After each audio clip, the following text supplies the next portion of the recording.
Welcome to Freeform Radio on the Freeform Network. You can follow us at Facebook under Freeform Network, on X at FFR Podcast.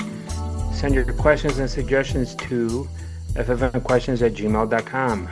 Hit us up there. We'd like to communicate, or on any of the social media that we're on. We like that interaction.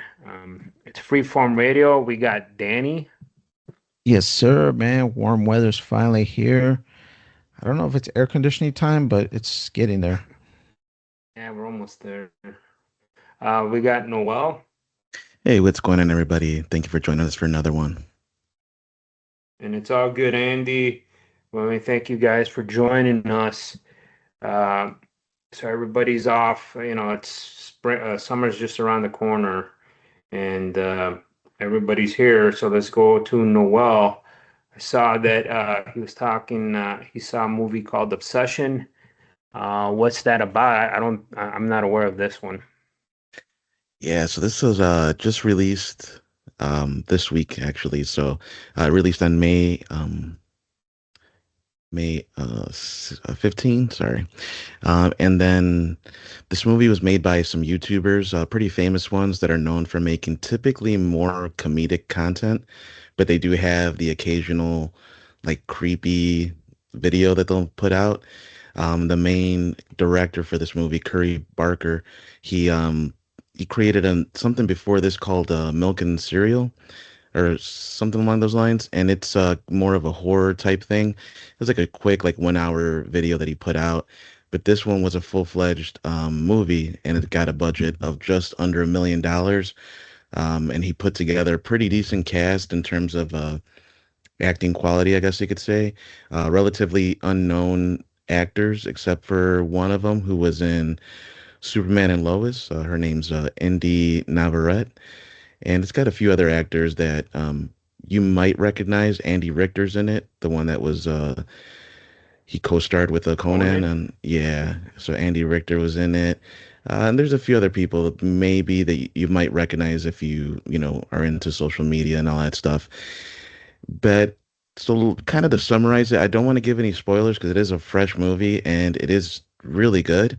I do highly recommend it. Right now it's got an 8.2 out of 10, 9,000 votes, 77 on Metascore. I believe Rotten Tomatoes has it over 90%. So it's really well received right now by critics and the audience. And so since it's fresh in my mind, I just want to go over some quick points about it. I'm going to read the synopsis here. It's probably the best way to summarize it. After breaking the mysterious one-wish willow to win his crush's heart, a hopeless romantic finds himself getting exactly what he asked for, but soon discovers that some desires come at a dark, sinister price. So essentially, this guy who's kind of a nervous, not nerdy guy. He's like a regular dude, but he's just really nervous and like not really good with women, especially the one that he likes and he's trying to get with. He's good with other women that like him, but he doesn't like them back. So he's really good with that. But this girl that he likes, he just, for whatever reason, he can't just be normal and just be, the alpha that he would want to be, right? So he has this place that he goes to get a gift for this girl, and at this like it's kind of like a spiritual shop, whatever you want to call it. Like they have crystals and all sorts of stuff there. And he comes across this thing that's called the One Wish Willow. And the lady that's working there tells him, like, yeah, people complain about it though. I don't know if you want to try it out, just be careful. And so he makes this wish, and his wish is that this girl would love him more than anyone else in the world. And he thinks it's all BS, right? So he breaks it or whatever. And instantly after that moment, the whole tone shifts. So I was saying like the first 15, 20 minutes, it's kind of this slow buildup. You're just I was actually honestly kind of getting bored a bit for the first like 15, 20 minutes. But I think the reason they build it up like this is so you can actually care about the characters and what they're going to go through. Because after this, it's off the rails. And it just keeps amping up and amping up and amping up. And by the end of the movie, man, I was left, honestly, a little creeped out and disturbed. And it just messed with me for a bit. Because the thing is, while the supernatural element probably isn't possible, obviously, there is a very real there's cases in the world where women just go absolutely nuts and will hurt themselves, hurt their friends, hurt others, all in the name of this diluted like version of love, this twisted version of it. And the the raw emotions that are shown in the movie, like they do it very well. They don't do this like over the top like musical score and all this crazy stuff. It's pretty quiet.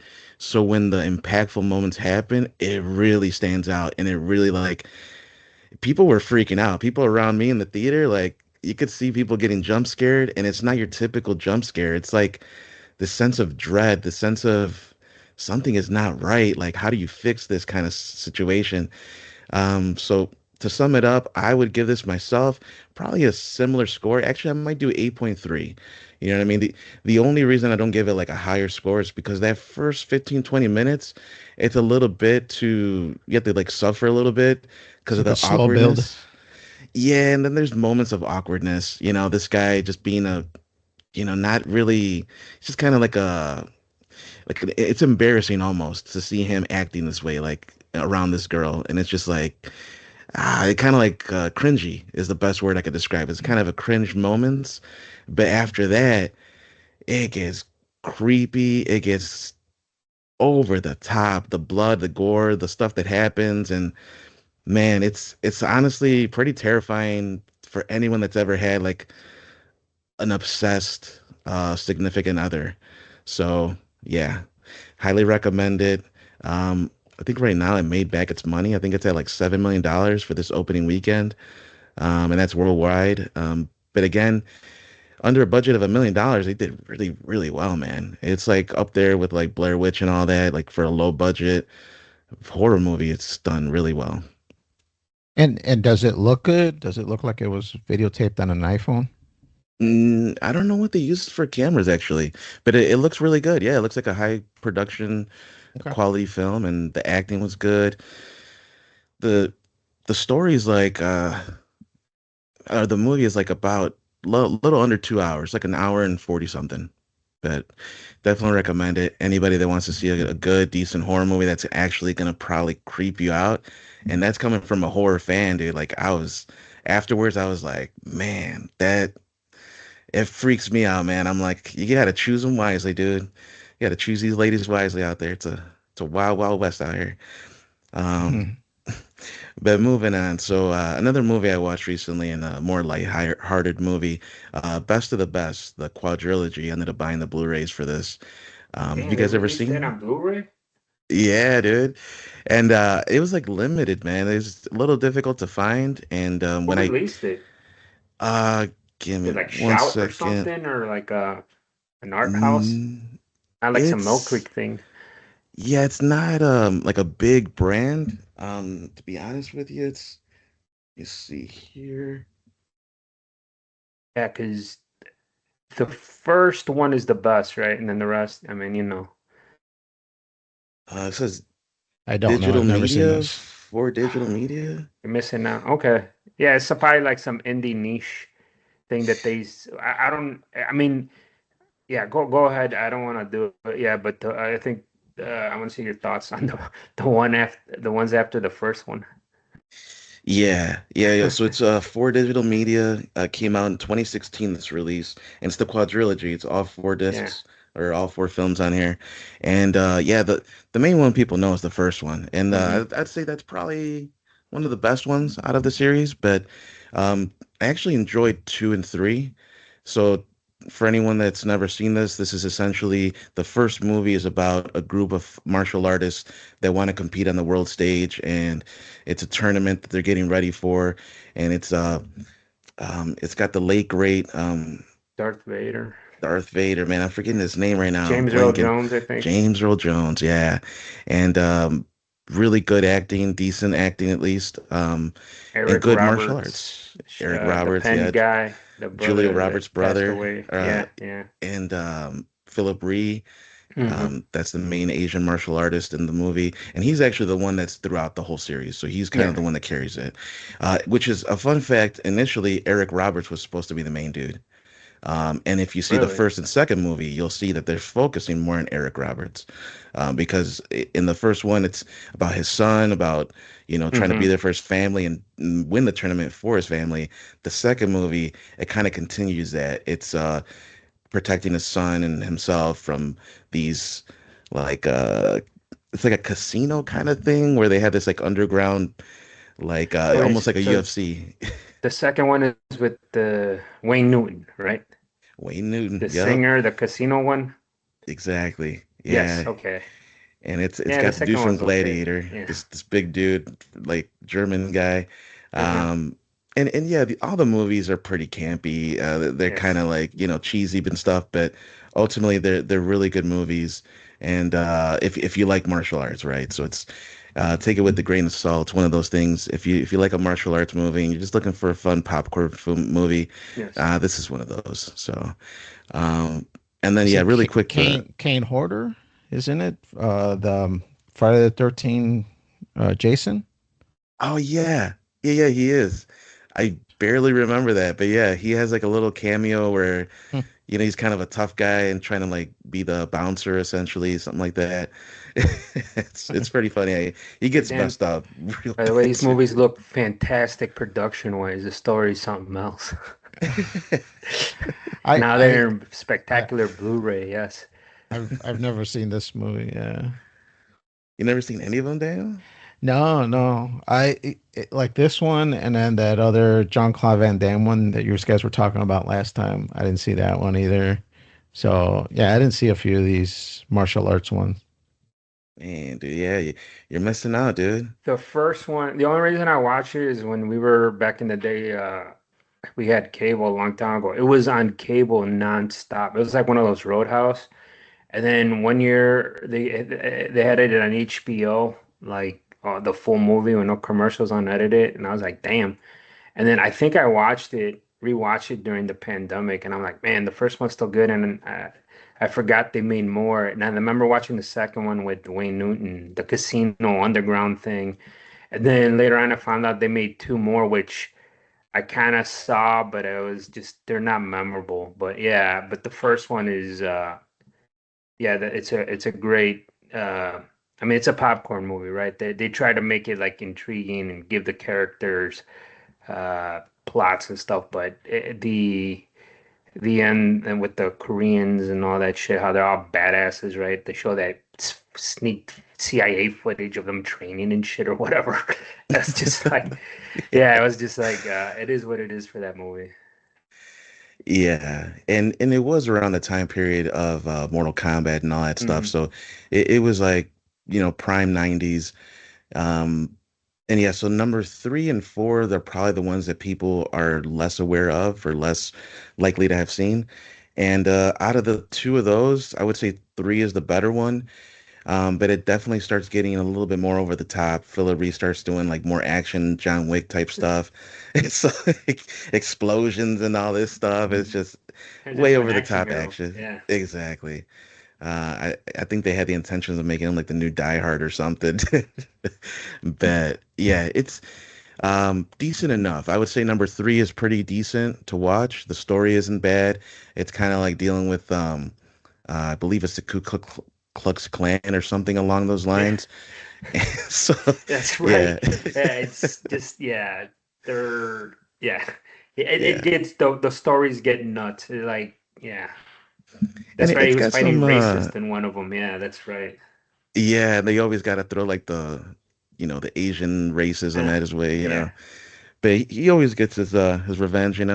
It's got some decent actors in there too. Gina Gershon's in it. Christopher McDonald, who is Shooter McGavin and Happy Gilmore. It's got Dee Wallace. She was in a few horror movies that you might have seen. So it's got some decent actors in it to kind of hold it up. And number four is kind of where it falls off the rails, to be honest with you. It's probably my least favorite of the four. I think that's the reason why they killed it off. Like that's the last one. They never tried to do a five. It just did not do well. But if you ever have a chance, I would say if you see it on Amazon Prime or whatever, one and two are really good. If you haven't seen three, just check it out. Four is one of those. Yeah, you could skip it if you wanted. It's for the completists, the people who wanna say they're watching. Yeah. But I mean, for you to buy like a box set of it, you must really like it, I presume, It's right? Blu-ray, man. So before I got the Blu-rays, I had never seen, at least not that I remember, 3 and 4. Okay. So that's what drove you to buy this collector set to just to Yeah, see 3 and 4? essentially. Yeah, yeah. Well, I Oh, I okay. liked I liked 1 and 2. Those are Oh, actually okay. I grew up with that. Like, I don't even know how old I was when I saw 1 and 2. Probably like 7. And that was Okay. like my height of my Power Rangers era. I was like doing karate kicks all day, and I was just watching people kick ass and Van Damme movies and martial arts. Everything was up like I was like super into it. Doing karate classes, if you remember. Yeah, it was Yeah. I was like super into it. So yeah, that's why I got it. It was nostalgic to an extent. Okay. Um, but yeah, if you ever a chance, if you haven't seen it, Moro, seriously, 1 and 2, I don't think you'll regret it. They're decent movies. But yeah, moving on. Let's give it over to you, Daniel, actually. And so let's see here. You got MVP MMA. This just passed yesterday. You actually watched this? Yeah, yeah, I watched it. Well, I didn't watch it last night because after the Sox and Cubs game, which I know Andy's going to talk about, uh, I was going to tune in, and then I just saw all the talk and talk and talk MVP, and I'm like, you know what? I'm not watching this live. I'm going to watch it tomorrow morning, and then I'll just skim to the matches and just watch and see if it's worth it. So Mhm. yeah, I watched it this morning. There was like 4 or 5 fights. Some okay. They were all really pretty short. The first 2 matches were like 1 round knockouts. Um, the third one, I believe, was TKO or something like It was Was it the Nate stopped. Diaz, Mike Perry? Yeah, then oh yeah, Diaz yeah, got that's the stopped stop. That's because he had a right. bad cut. Yeah, and the second round stopped because of the bad cut. And then the last one, which spoilers, I'm sure it's all over the news by now. Ronda Rousey ended up winning that one. Um, Alana watched it with me because she saw some of the hype videos for the Ronda Rousey and Gina, I forget her last name, Carano. Carano. Just because I watched like the pre Netflix little documentary that they released, and I remember Gina Carano when all that Star Wars stuff was going on and she got fired by Disney. And then I kind of knew of her even before, briefly of her MMA, where she was a kickboxer or a striker in the MMA. Um, so for her to come back and go against Ronda Rousey, I got excited. And then I saw the pre thing that Netflix did.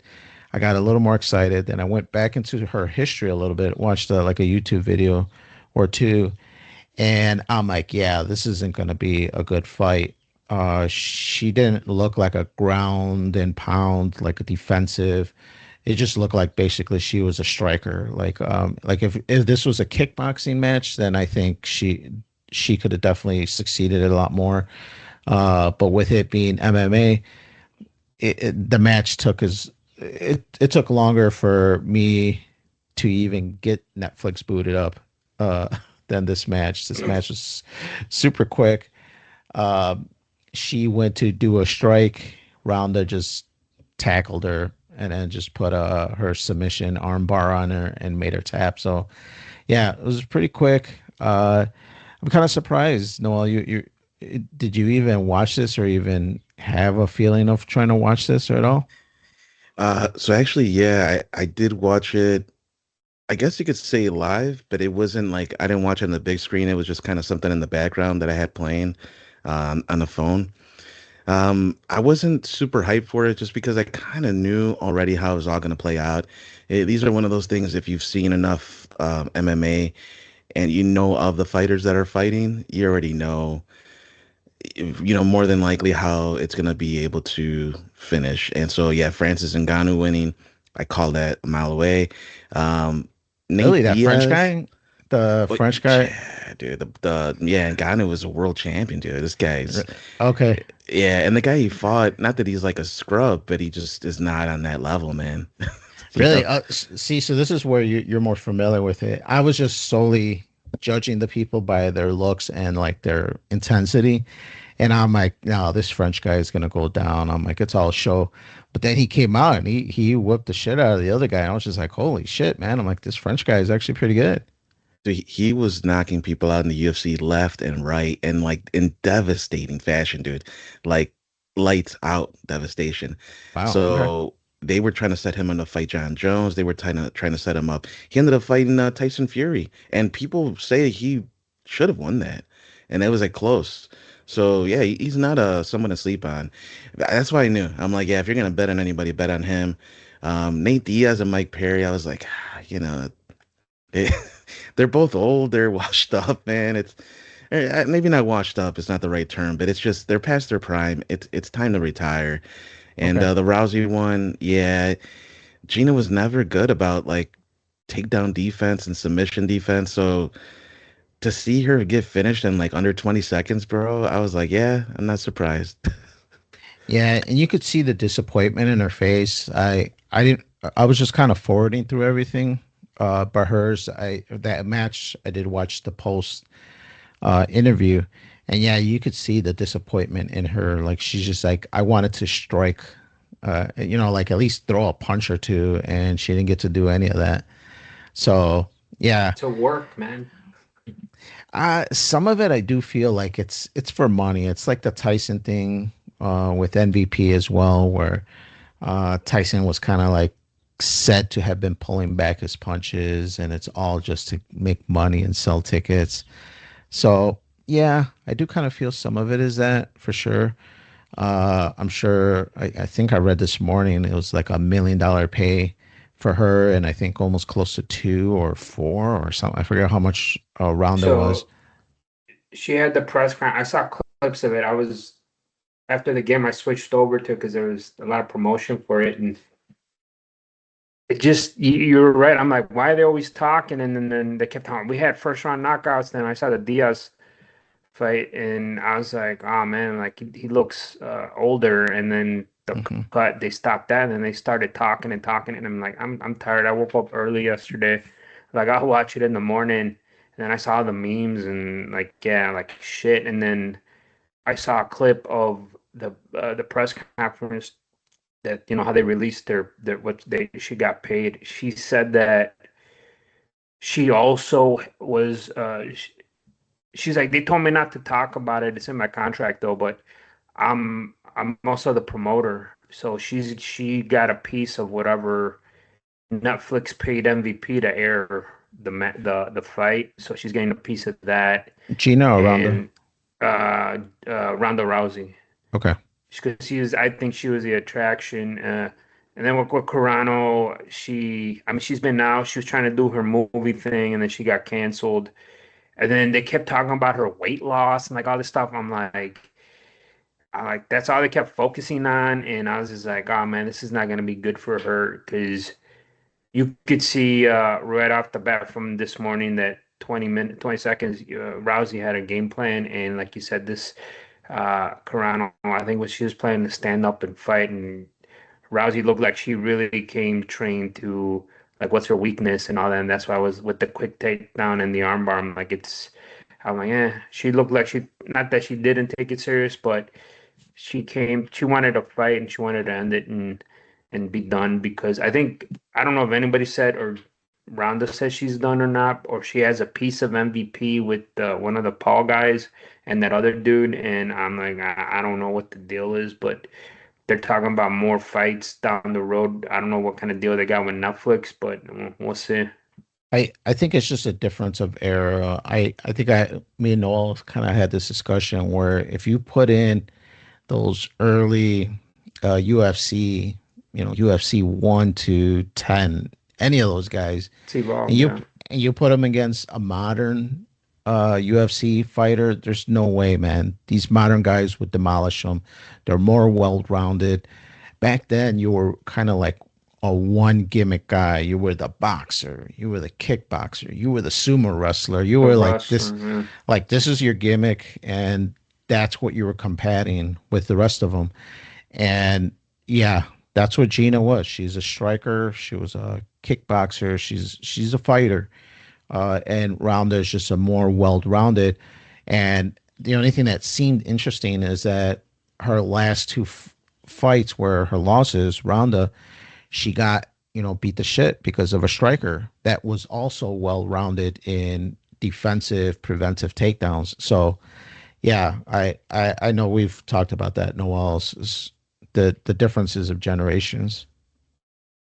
Yeah, yeah. You got to evolve with the game, otherwise it'll evolve. It'll pass you up. Yeah, for sure. But yeah, it was okay. Watched it. Just fast forwarded to the matches, and then there was that other one with Dos Santos. He actually looked in Yeah. pretty good shape. I mean, he was older, and when it was coming up, I told Delon, I'm like, this guy was good, but he's older now, so I don't know if he's still in shape or if he could still do anything. But yeah, that bigger African guy, I forgot where he was from, West Africa or something.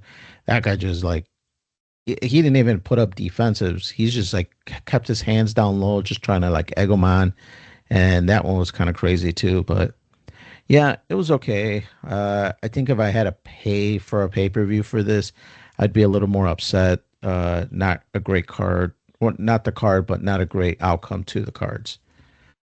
Uh, Next thing I want to talk about was I went to the Long Grove Chocolate Fest. Long Grove is a suburb not too far from me here. Went to their famous, I guess. I never really heard about it, but I saw it on my Facebook feed. And then it happens that my wife and her family have gone to this thing a couple number of times when she was younger. And actually, she was just telling me that she went like when my son Junior was like a year old or a year or two old. So she just went in the recent years. But yeah, went. It was my first time. It was pretty standard fare stuff, like kind of like the city of Chicago, taste of Chicago kind of thing. Just a bunch of street vendors selling food, a couple street vendors selling knickknacks and little stuff that are from the village. And then there was live music, a couple beer gardens sort of stuff. So it was pretty nice. It was chocolate themed, so they had specialty chocolate stuff. A lot of stuff had a chocolate theme to it. Ended up getting a couple chocolate bananas, frozen bananas. Those were really good. And then they had like chocolate covered bacon and a bunch of other stuff. So yeah, it was pretty cool to go check out. Not too far from here. Um, Really great weather. Ended up lucking out, and the weather was really good. So definitely enjoyed it out there and hanging out for a few hours. And like I mentioned, it's not too far. So besides the food and stuff, did they have any shows or performers or music, anything? They had like rides for the kids, like the amusement park, kind of like North Lake Days and stuff like that. I didn't go over to that area. This town seems pretty small. I didn't go check out the whole city of Long Grove, so I'm not really sure. But the way they had this chocolate fest, it was kind of like segmented, where a few things were on the south side of their main street, and then a few things were on the north side of the main street. And I guess this street is pretty big because they didn't shut it down. There was still like local traffic. There was still people driving by. So once we kind of settled on the south side of the place, which that's where the concert stage was, we kind of just hung out there. We didn't really go to the other areas. So I'm not really sure what else they might have. I didn't want to deal with crossing the traffic because, like I mentioned, it was um, going by pretty quick, where you had to wait for a cop to stop traffic and then people would cross. So I don't know. I think it's just the byproduct of maybe being a smaller city and they didn't really have like a central area where like here's where our whole feast is. But it was okay. I'm not really a chocolate fan, so to me it doesn't really appeal to me. Um, yeah, to me, I'm not a huge chocolate fan, so to me it doesn't really call to me. Feels Did your wife like it? yeah. I mean, she liked it, but she said it's not what it used to be because they even charge us to get in. And she's just like, they've never charged to just come into the feast. Everybody charges on all those festivals, and Right. Right. uh, it's just part of the game now. It's just a way to get more revenue to pay for the concert and the people and all the rest. So yeah, she's like, yeah, this isn't what it used to be, or at least not how she remembers it. Now, granted, last time she went was like 14 years ago, so it's been a minute. And then she used to go as a kid with her mom and her family. So yeah, it was nice, but yeah, what my wife did show me on Facebook that they are going to have a feast coming up, Elote Day, and that I can get around. I can get around some elotes, man. Some elotes with some bayonesa, little. Or as they say, street corn. Yes, yes. So I could get down with that. I can get down with that fest and see what that is, man. But yeah, it's a pretty good time. Hung out with the wifey for a few hours and great weather. Uh, Yeah. speaking of weather, man, got out and started doing some gardening these last few weeks. Last week got my garden beds all prepped up, tossed the soil to get it aerated, mixed in some compost. We had compost day at my village, so got that set up. So that's all ready. But since we've been having some like coldish weather, I haven't planted anything. The warm weather finally started kicking in Friday, Saturday, and today it's pretty nice as well. So maybe do some planting next week and put the garden stuff in, but just doing some other stuff, doing the edging on the lawn. So got out my edger and edged all the lawn to kind of give those straight lines on your grass. Also did some getting the mulch ready to put into this bed that we have, like these pine trees in the corner of our backyard. So yeah, just getting some stuff ready, man. But man, I gotta say, I'm I'm getting old, man. Today I am sore, man. My shoulders are killing me. The bottom of my feet are killing me. My back, and there's still more for me to do. As some of you might know, I have chickens, and those chickens have done a number in my backyard. So this year I was gonna dig up some of the areas that are more thin in grass, and I was gonna put just sod down. So I was gonna start prepping that soil, dig it around, get some compost, throw it in there as well, get it ready for the sod. But I don't know. I don't know if I'm going to be able to do that today. We'll see how I feel. I think today's a chill day. I know we got the Sox game in a little bit, so hopefully maybe just kick back, relax, maybe take a nap on the couch and watch the Sox game. But speaking of the Sox game, let's go over to Andy. Crosstown Classic. Andy, I'm assuming you caught the game. I did not get the chance to see Fridays, but I saw Saturdays. Great game. Give us your thoughts, man. Yeah, I mean, there's been a lot of hype for this series. This year they got two. Um, the Yeah, usually it's Sox. only 3 days, right? Usually it's only like 3 games, or at least I think that's the way it Yeah, was so last year. usually in the past it used to be two, and then there's been a couple years where it's just been once. And they were messing with the time, putting it like in the middle of the week and all this. But this year, Friday was a sellout, Saturday was a sellout, and I think on the TV last night talking about Sunday tickets are going. So I'm expecting it to be a sellout, especially with the weather how it is right now. But going up to the buildup of the game, they were talking. I watch the White Sox daily if the game's on if I got time. They were already talking about it for this home series that they have coming up. Yeah, they're already talking about it, and then they swept Kansas City, and then and I was thinking like, man, they're probably gonna lose the first game, and then uh, man, sure enough they did, but the build up coming up to it, there was talk on the radio in the morning on both stations. on the Score and ESPN 1000. And yeah, I mean, the Sox had a winning record. They're above 500. The Cubs are, I think, in first or second. They have a good record. And then the lead up to this game on the Cubs side, they were losing. They lost some games they weren't hitting. And then that first night, the Sox struggled. They kept coming back, but then the bullpen didn't hold up, and they put a bunch of runs at the second half of the game and the later innings. And yeah, just the Sox got overpowered with hits and key hits to add that too. But yesterday we were driving around all afternoon, and then when we got home, I turned the game on and I saw the Sox were up like 7-1. I think I started watching around the sixth, and they kept hitting another home run. Murakami had two.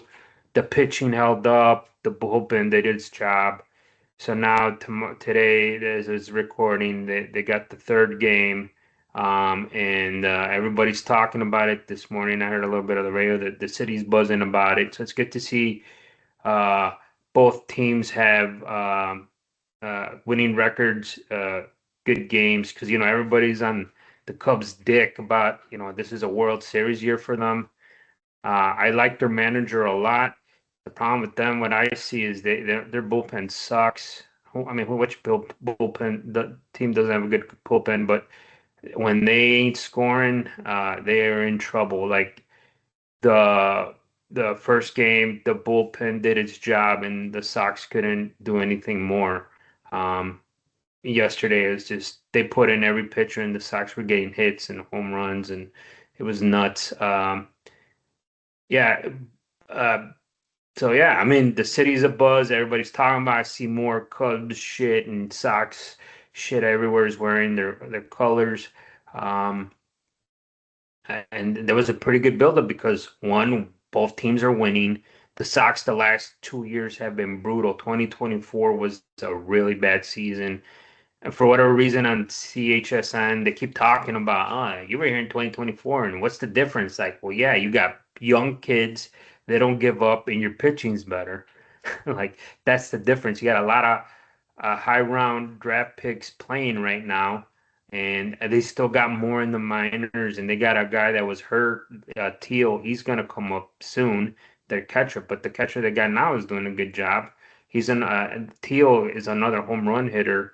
You just need to work on that pitching, and hopefully the pitching holds up, and they don't get hurt. But like I said, the buildup was there. A lot of people were talking about it, even at my job and on the radio. So everybody was alive. Did you guys? Well, you, Danny, I know. Did you give it any thought, or you were just like, oh yeah, they played the Cubs this weekend? No, I was super excited myself. So I definitely made it a thing to try to watch it and try to tune in. Was it sorry, was it something you tried to tune into, Noel? Actually, I was going to ask you guys, how do you even watch the games? Like, is it free or is there a subscription you need to get? So for this series, they're on broadcast TV on the WCIU. Otherwise, if you got cable, they have their own network. The Sox and Cubs both have streaming apps that you can subscribe to now. And they're on cable, so that's how you watch the games. But the Sox struck a deal with CIU to locally broadcast all the games. Yeah, to be honest with you, man, I haven't This watched series, TV. anyway. Yeah. I haven't watched TV in it feels like a decade now, man. Like actual TV on my TV. Like I don't even know. I have to see if I can get the channels. Like I don't even know what channel it is now. Like what is it Need still an antenna, man. 10, 26. Yeah, you 26? get an Okay. antenna on 26. Well, 21. like Andy mentioned, just this series because they struck a deal. But typically, White Sox games, you do need the package. This is the first year where you need a package, similar to the Cubs. The Cubs have the Marquee Network, I think it's Mm-hmm. called. Mhm. Sox have this CSH something. CHSN, Chicago Yeah, Sports Network. Because the Bulls uh, and the Cubs, the Bulls and the and the Blackhawks Sox are on and there. Blackhawks Yeah. and Sox. Yeah. So yeah, I had to find the app or a place that would stream the app. But yeah, it kind of sucks.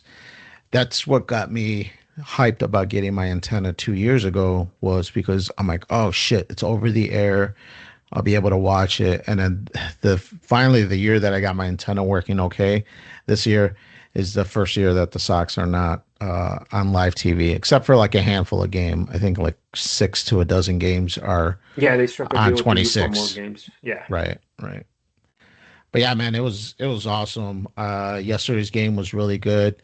That pitcher Martins, he pitched really Yeah. well. Decent. Yeah, and yeah, I thought it was an awesome game. Even Friday's game was pretty good. It was back and forth, but then the Cubs just pulled away, and it was just like impossible for the Sox to catch up. But yeah, it's supposed to get exciting today. They kept making a big deal about early game, so I'm not sure if that affects the pitchers somehow because they kept talking about, yeah, you don't want to touch the bullpen, which I didn't really understand that strategy. But yeah, they're going to start this Because afternoon, and it's going to be exciting to see who wins this rubber match. they want to just save the bullpen because he used them a lot the night before. And I think after today's game, it's a travel day too. They got a game and then they got to travel. They're going out to the West Coast. I think they got San Francisco and they don't get a day off. So he wants to limit on who he can use on both sides. I know. And then they both used their bullpen a lot on Friday. I mean, the Sox, they threw a lot of people and then so that's why they were like, uh, the pitcher, like we got to use them. We got to use them. Oh, he's at 90. The pitch count nonsense now. That's part of the game. They're really concerned about that, and it's just part of the game now. They're really worried. I mean, I feel like they worry about pitch count so much, and pitchers get hurt. They all get Tommy John now. It doesn't to me. It doesn't matter. Not that it doesn't matter. It just the theory that you're gonna save them or for down the road. I don't know. I mean, they all get hurt now, the pitchers. They all get Tommy John surgery. It's not like this big thing like back when it first started. So, I um, I do think baseball pitching is really different nowadays. Uh, you know, back in my day, Andy, man, these pitchers would pitch 9 innings, man, yeah. and it would just be normal. It would be normal. Maybe not 9 innings, but a good seven. Boom, seven, you're locked in, unless you're struggling. If you're struggling, then they might pull you out four or whatever's happening. But 7 innings, man. Then you had your setup guy that would come and pitch in the eighth inning. Then you had your closer to come pitch in the ninth inning. That was standard baseball. Now, man, some of these starter pitchers, they only pitch like 2, 3 innings. And I'm like, what? I'm like, this is it? Now, that's why you're using your bullpen. And to your point, Andy, they're trying to save these pitchers. Maybe because they're throwing the rock too hard. They're like really throwing 90 plus mile per hour, and they're trying to preserve their arm. But yeah, it's rare that you get to see a pitcher do a full game or go late innings, go that 7, 8 innings in a game.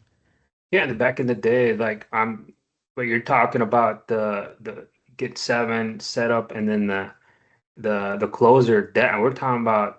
I mean, I'm old. That's 30 years ago. Before that, pitchers were throwing all 9 innings. There wasn't even a closer. You had a bullpen that was used rarely, and you pitched during the day, not like all this travel. And top of it, pitch batters today have all this stuff, gloves and protecting armor, so they wouldn't, because they used to pitch more in, and they got away from that.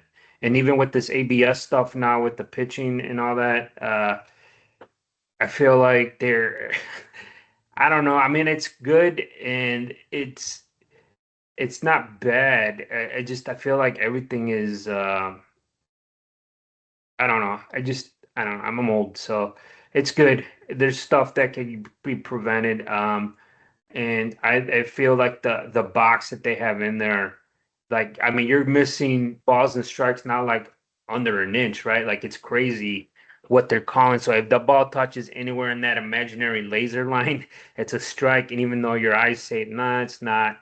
And you see the Sox have a good catcher that can determine what is when to make a call. And I think they're still trying to figure all that out. With the pitch count, everything is faster. Um, but yeah, it's just baseball is evolving, dude. Like, right? So that's where we're at now. And the baseball was the same forever, and then the last 20 years, um, it's changed so much. 30 years, even with the interleague stuff, they don't even call it that no more. They just call it what Stoney called it, rivalry week. It's like college football. They don't even say interleague no more because it's like we do this. We've been doing it now for 20 plus years. It's not. Right. It's this is normal. It's not like, oh shit, what the Dodgers are coming? I'll go, oh shit, or they not might play the same team, but they rotate them, so it's not as a big of a deal as like, well, the Sox haven't seen the Dodgers since '59 when they played them in the World Series. Like now, it's just like they had them last year, I think the year before, and then they go out there. It's just different, and these kids are spoiled. So, but yeah, that's it. Everybody's excited. Hopefully, the Sox get the win, and then we can get this going and get bragging rights for the summer until the next series at Wrigley Field. The only other thing I want to bring up before we transition out here is China. Trump's visit to China with Xi Jinping. Um, I see a lot of negative shit. I don't know if anything really got accomplished. I know he's touting the sale from Boeing and he sold frijoles or something, soybeans, and he sold them gas. And like nothing really came out of that. There's all these rumors and shit flying. I don't know if Trump was going over there dick waving or what was he expecting. They really didn't usually the news usually says what to expect, and I didn't really get anything. And then I know Trump saying like it was this big thing for them, uh, big accomplishment. I don't know, man. He just needs to fix that fucking shit with the RAN. And I know they're gonna put in a new Fed chairman soon. Powell's out. Hopefully they start lowering the interest rate a little bit because fucking inflation is out of control right now, and gas is crazy. I was up at we went to the outlet malls yesterday with my mom and my sister, and gas is under $5 up there. And then I'm like, we're going to the Costco. It was 4.24 a gallon, and there was a fucking line to get in there. Um, and he needs to fix all that shit because I don't know what deal he with China or I don't even know if the tariffs are in place no more. Like they used to tout all that shit, how much money brought. You ever peeped from that shit for months? Because I know they're supposed to get rebates or returns now. So something's going on. I don't know. Everybody's saying he's playing chess. I just don't know. I just know my money's getting fucked right now. Yeah, for sure, man. I didn't hear much Can't about afford it. Blu-ray sets for best of the best right now. Yeah, save your money, man. It's worthless, man. Fucking inflation. No, it's crazy, dude. I was actually talking to my cousin about, just what we should be doing that just get his idea because he's into like the stock market and stuff like that, and he'll, Mm-hmm. give me some tips and stuff. And essentially he's like, yeah, just diversify, make sure you have like minerals and stuff like gold, silver, and if you want to play it safe, the what is it called? The EFTs or ETFs, what is it called? Like Vanguard. ETFs? Yeah, like Vanguard, stuff like that. It's like Oh, more yeah. stable. But yeah, right now it's just crazy, man. And then obviously there's a lot more to it. Stuff going on in the background, all the conspiracies and that are happening to come Who's true and winning shit. what? And then he's releasing documents that kind of goes into our article a week with the JFK cache, and then they've been hyping up this UFO stuff. Some of it leaked. I don't know how much you read of it, but uh, that's gonna transition us to our article of the week. So one of the things that's been going on the last month on a lot of the podcasts and stuff that I watch, YouTubers or influencers, there's been this upcoming UFO file dump that's coming that's going to get unclassified. And some of them, I mean, I saw a little bit of it. There's nothing that's been earth-shattering. So, there's a lot of people skeptical of what the fuck was going on with that.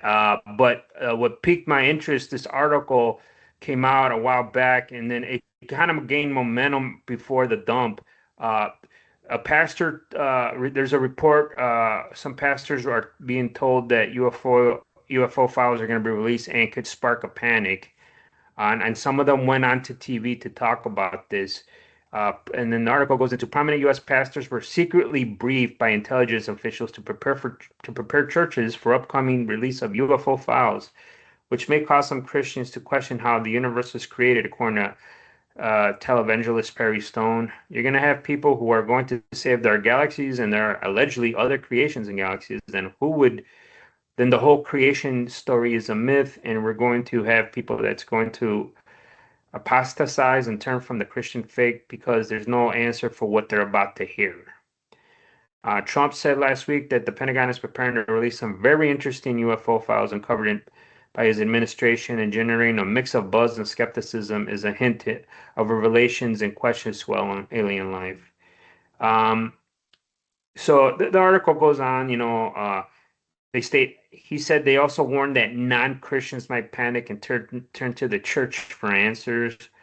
The pastor said they're really going to freak out. They're going to come to pastors, ministers, and teachers, say, "What is this? Is this really real?" A bishop told them. A bishop was also in attendance, and gathering took place in an Airbnb in the mountains of Tennessee. So I found that interesting. They actually said where they had this meeting. I came into contact with these guys more than a year ago, and I've been in touch with them, communicating with them, and their heart is to prepare for the body of Christ for what's coming. So, like I said, it keeps going in. At this point, I'm 48. I've been hearing about disclosure, I think, since the 2000s with Obama, and here we are. Nothing's really, just you get drips of stuff. So who knows what the hell's going on at this point with the AI? I don't even know. There was even rumors Trump was going to have a press conference wheeling out material or an alien body or alien, right? Like, I've been hearing this shit forever. I don't know what to believe no more, especially with the AI videos and what people, even if they do that, people are going to be skeptical of what the hell's going on unless an alien just shows up and lands somewhere. And I think now today people are even the blue beam thing, they're going to shoot shit into the sky and say, look, just to prepare people for some nonsense or take over. Or it's like some V shit, we come in peace, and they want to do all this crap to you, or they're going to say, take this vaccine to help you live forever. It's going to be some bullshit. And I think a lot of people will go into it. And I don't know, whatever they release, I don't know any file is gonna take me away from my faith. Because when I bring this stuff up to older people like my mom, she just says, like, shut up, you're talking nonsense. She gets freaked out. But your guys' thoughts, I mean, have you seen the dump? Have you seen any of the pictures? There's a couple cool pictures.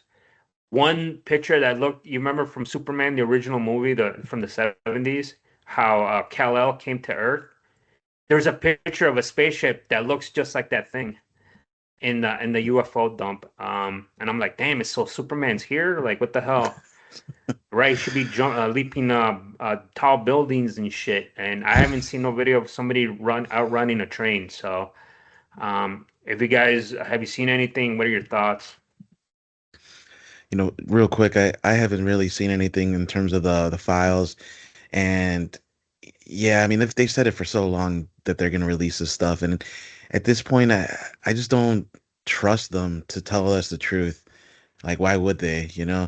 Whatever they release, I'm gonna look at it like they're controlling the narrative, and they have some ulterior motive. They're not just doing this out of the kindness of their hearts. Like, here's the truth. Finally, you could see it. It's like, no, it's gonna be like an X-Files, man. Like, they showed Mulder what he wanted to see, and they steered him in the direction they wanted him to go in. So it's like, that's what they're gonna do with us. They're gonna show us, like, here, this is what you get to see. This is what we tell you. This is the truth, and just believe that. And yeah, I don't know. Yeah, I just Googled the thing that you're talking about, Andy, and yeah, that shit looks like Carlisle's star thing. Kal-El, man. Yeah. It's his ride. But yeah, man, it's I didn't really tune into some of the UFO things. It's interesting, but I was kind of waiting for more people to digest it and kind of give me like a cliff notes because I heard it was a lot of data that was given out to the public. But yeah, as far as the church angle from the article, I don't know. I agree with you, Andy. I think people maybe weak of faith would, lean away from it. I mean, the Bible itself says it. He's just like he created creatures, but he doesn't get specific. He didn't say he created a Labrador and chickens and whatnot. So he didn't get specific as to what he did create. So let's say they are galaxies and there are UFOs and there are all these other beams. Well, it could be that God created those. He didn't get specific into what exactly he created. So I think it's all just hysterical. If it ended up coming out where Trump wheeled it out UFO and said this is Jimmy from the planet Zeta Zortan, Reticula. yeah, Yeah. yeah, it's just like I'd be like, okay, shit, that's something else we got to deal with now. Is this going to lower my gas price because gas is getting expensive? But to me, it would just be normal. I would hope for the best, but yeah, I'd be a little worried. But yeah, it would not deter my faith, I would think. If Trump will wheel out with an alien, and I was a reporter, my first question is be like, "Yo, man, like, welcome to Earth. So are you guys fucking or what? Are you guys so smart that you don't fuck? That's why you need us? Because that's what one of the theories is they can't reproduce because they Really? evolved so much. So and then if you can't fuck, like, man, I don't trust this thing. Like, and I'm like, are you a male or female or like we're binary? Like, oh man, this is some woke bullshit. Like, get them out of here, you know? And then but in all seriousness, it's just um the article with the pastors. I found it interesting that they're having if this pastor, I don't see why he'd be lying, but that was always like the two things back in the day. Oh, people, the church and like the economics. The economy is gonna go down. I think we were way beyond that, and yeah, people are gonna have questions. They question everything now, man. They don't. People, we're at a state. I mean, what I see that people don't believe anything, even if they see it with their two eyes. Um, so it's going to be a challenge.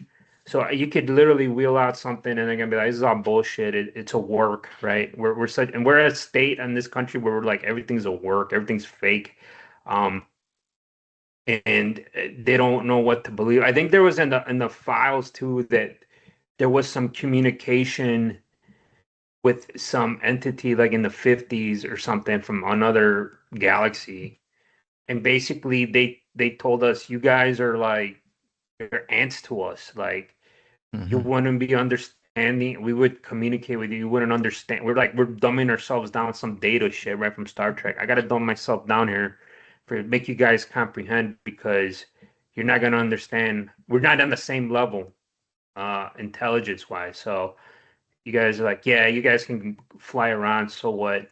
Like, who cares? You guys ain't shit. Oh, we got nukes. Okay, whatever. That's antiquated. Like, we're way beyond that. Um, so yeah, it's just I'm ready for disclosure. I just don't know what to believe. Like I said, I've seen so many. They're from on other galaxies. They're interdimensional. They're demons. And then the new one again. This one trickled back. Is they're us from the future, right? They're traveling back. They're trying to figure out shit and trying to prevent stuff because there's wars and nuclear wars and all this shit. And now they're like uh, if you can travel back, then why don't you just stop shit from happening, right? And then that goes into other shit, which might be true. The what's the thing in Europe in Amsterdam? The collider. There's a new theory that we're in a different timeline. That's why people remember certain shit, and some people don't, or they think this. That's because something happened when they fucking ran that test. Um, and maybe they were involved. I don't fucking know. I mean, like I said, there's so many theories that like nothing is ever gonna make sense. And like I said, now if they wheeled out an alien, people are gonna be like, this is all bullshit. Everybody's like, it's AI. Like we question everything now. We don't know what else, we don't know what to do. Yeah, for sure. What do you think about the angle relating with church, Noel? Do you think there would be people that would question their faith and kind of get lost? Yeah, there has to be, right? I mean, that's in any given day. There could be people that are constantly questioning, and I think it's okay to question. Um, I don't believe in following things blindly. Like it's always good to have a question and to some degree a little bit of doubt in terms of what is real, what is not. So many things are told to us, man. It's like we're constantly being lied to in different ways. It's hard to believe that there wouldn't be some lies being told in terms of religion.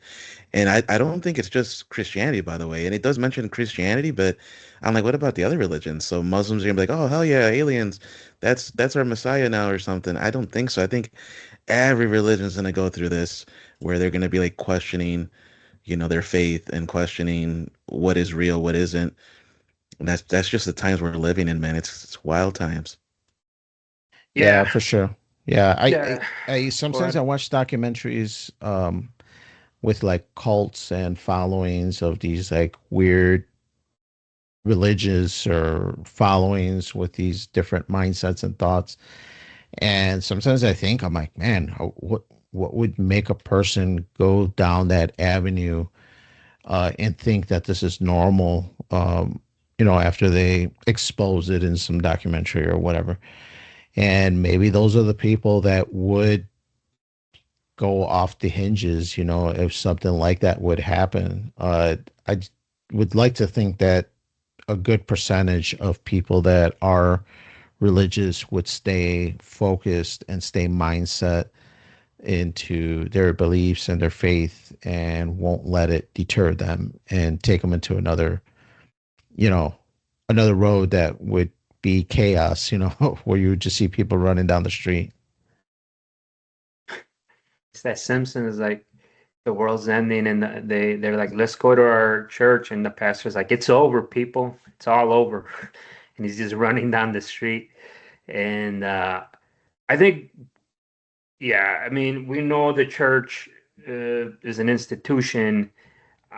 They're there to help or answer questions, but I think those maybe when it was more prevalent back in the day, I'm talking about like 500 years ago, like in medieval and when the Rome, the Vatican was more powerful or more influence, I should say, than they do now.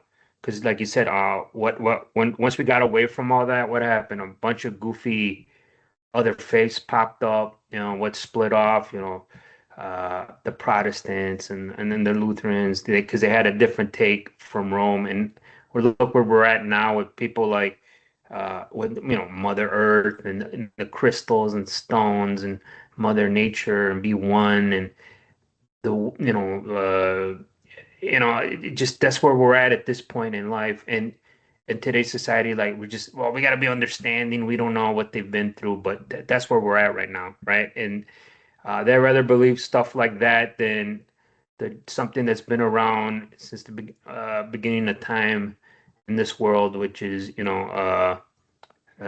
God and all that, and that morphed into other religions. But uh, I think no matter what happens with this dump, I don't think it's going to be nothing impactful. And same thing with the JFK. There was a lot of hype around that. What did we get up? All we got is like, oh, that Hitler might be in South America. Well, that conspiracy or that theory's been out forever. I mean, and just like we have a picture of someone who we think that looks like him. And that was it. That was probably out of the whole JFK shit. That's the most thing that came impactful. There was no pictures, you didn't see no video or another video of the Superior film or a picture of somebody in the grassy knoll, or they just got a bunch of hearsay from that was the intelligence shit that's been going on forever. Oh, we heard so and so is involved. Oh, we heard this from this, and like, but nothing was concrete. So, because the real shit they're not going to share. And final thought is Tulsi Gabbard got raided by the CIA or NSA. I don't know if you heard that.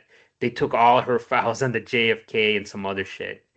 So now it's just like, what the hell is all that about? So they didn't release everything, or they were ready to uh, release some documents, unclassify them, and release them, and that all got raided. And that's a whole thing that's going on right now. Right. No, it's definitely crazy times, crazy events going on right now. What do you believe? What don't you believe? With AI, a lot of misinformation, so it's really tough to tell for sure. But gentlemen, that's all the time we have today. We'd like to thank you all for listening. Remember to follow Freeform Network on Facebook and X at Freeform Network. Send in those questions, ffnquestions@gmail.com. Visit that webpage of ours, freeformnetwork.podbean.com. There's where you're going to see a bunch of our links, a bunch of our old podcasts there, 200 plus podcasts for your enjoyment. But for Freeform Radio, we got Andy. It's all good, Andy. Let me know what you guys think at ffnquestions@gmail.com on those files. I'd like to hear some other viewpoints on that, especially if someone's seen Superman flying around. For sure. And then we got Noel. Hey, thank everybody for joining us again, and we appreciate y'all. We'll keep it going. Yeah, for sure. And I'm Daniel. I'd like to thank you all for listening, and we will catch you on the next one.